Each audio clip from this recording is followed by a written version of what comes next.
Anémone, qui est un personnage évidemment très exceptionnel dans le cinéma français, je la voyais de temps en temps, puis je l'avais adorée dans Le Père Noël est une ordure. Tout va bien, pas de problème. Vous allez être surpris. Un jour, elle me dit, tiens, j'ai un projet, mais je n'arrive pas à le monter. Je me souviens très bien d'une couverture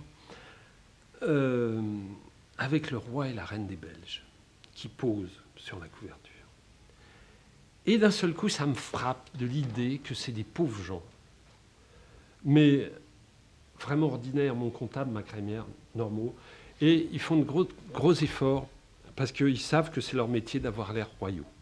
Père, j'implore le droit au bonheur. Le bonheur n'est pas un droit. Je me voyais en roi avec une couronne à l'ancienne, mais c'était un roi de maintenant. Mes petits choux, mes petits choux.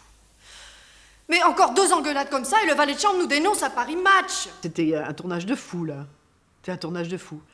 Anémone était toujours en retard, il y avait des histoires de cœur partout, Brialy s'ennuyait. On était à l'étranger, dans un pays où on parle que hongrois, les gens parlent hongrois, alors qu'est-ce qu'il y a une langue que personne ne parle, enfin qui est difficile à comprendre. Et donc il y avait beaucoup de fêtes, il y avait beaucoup de sorties, beaucoup de conneries, beaucoup qui buvaient beaucoup. Bon, c'était une grosse ambiance de fête. Il y avait dans l'équipe des rigolos, hein, et non des moindres. On était toute une équipe de joyeux lurons. Et en dessous, à côté du restaurant, le long du fleuve, il y avait une péniche qui faisait boîte de nuit. Et là, on se retrouvait le soir, là, c'était monstrueux.